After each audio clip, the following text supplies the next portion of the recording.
El Señor esté con ustedes. Con tu espíritu. Proclamación del Santo Evangelio según San Marcos. Gloria a ti, Señor.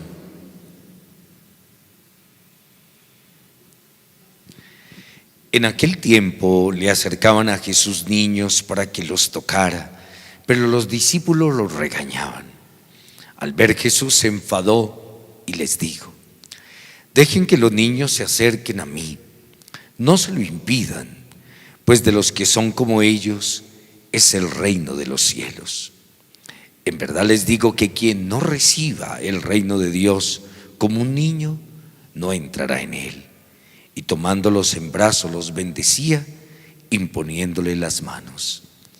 Palabra del Señor. Gloria a ti, Señor Jesús. Siéntense, tengan la bondad. Queridos hermanos, yo quiero a través de la palabra de Dios de este día tocar dos elementos de insistencia de esta palabra que nos ayudan y nos iluminan en esta mañana. El primer elemento está tomado de la carta del apóstol Santiago que a lo largo de estos días estamos leyendo.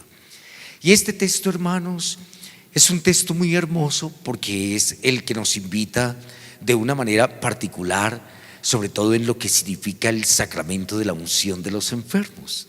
Dicen: ¿hay alguno enfermo en su casa? Llamen al sacerdote de la iglesia para que oren sobre él y lo unja con el óleo sagrado. Y la oración de fe salvará al enfermo, y si ha cometido pecado, le perdonará. O sea, en la primera lectura escuchábamos esto, hermanos, de cómo frente a la realidad de la enfermedad, entonces invitamos para que no solamente el presbítero, o sea, pueda ir, sino dice que la oración de fe, o sea, también salvará al enfermo. Entonces, hermanos, por eso nosotros siempre, es una de mis insistencias también, hermanos, la oración tiene una eficacia muy grande en todos los sentidos, pero sobre todo en la enfermedad. Hay que orar alrededor del enfermo. O sea, hay que orar alrededor del enfermo. Es curioso, hermanos, cuando uno en algunos momentos va a colocar, por ejemplo, unos santos óleos, una unción de los enfermos, y la familia está como en otro cuento. O sea, en otro cuento, menos en la actitud de oración. Entonces, hermanos, es la oración de fe la que salvará al enfermo. Y dice que la unción del enfermo dice que si ha cometido pecado, le perdonará.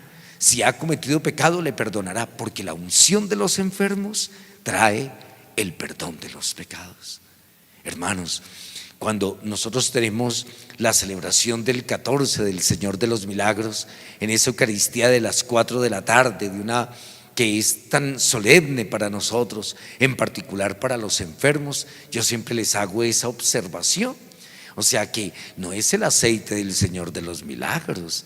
El aceite del Señor de los Milagros es otro aceite, porque el aceite propio, o sea, de la unción de los enfermos, es el óleo de los enfermos. O sea, es el óleo de los enfermos. Entonces, hermanos, como nosotros siempre tenemos que estar en esa disposición, no dejar para el último momento. Ya no hablamos de la extrema unción, hablamos es de la unción de los enfermos, no cuando la persona ya está en las últimas, que algunos dicen: ay, ¿será que si nosotros llevamos al Padre, qué tal que llevemos al Padre?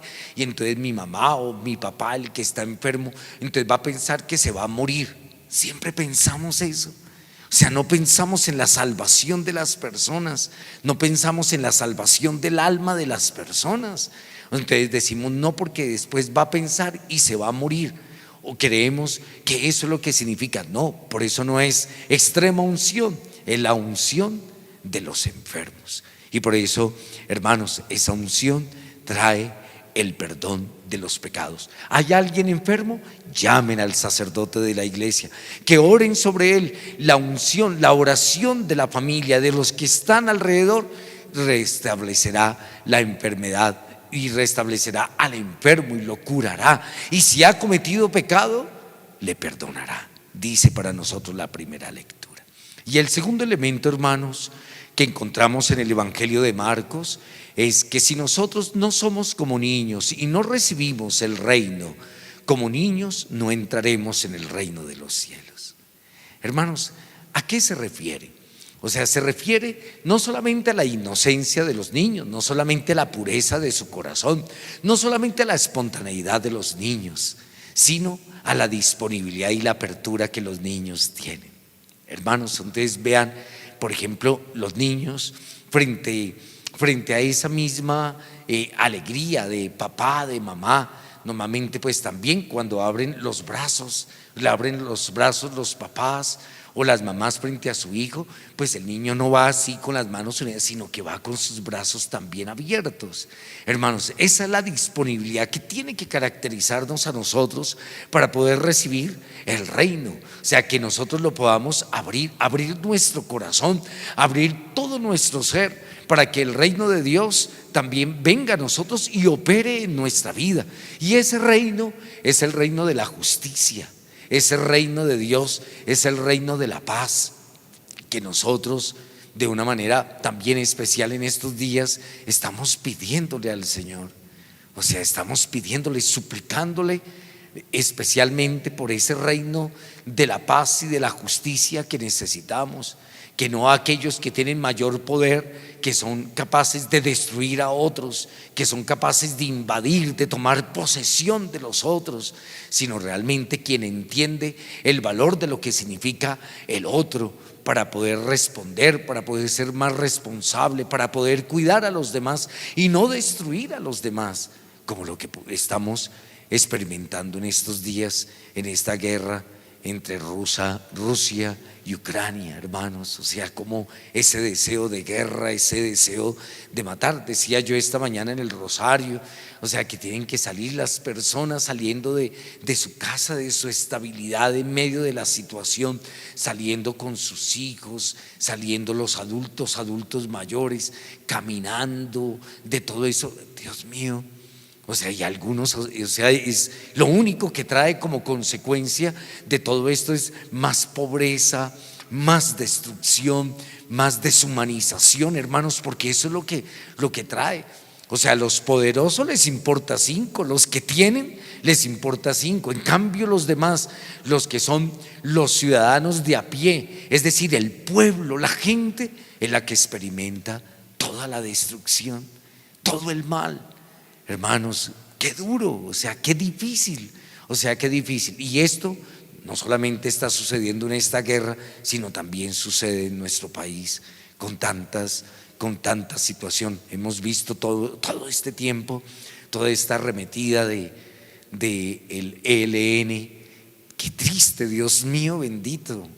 O sea, de todo lo que siguen y que siguen haciendo en contra de la gente. Este paro armado, todo lo que están haciendo, hermanos, y solamente, o sea, destruyendo, acabando, dañando, hermanos.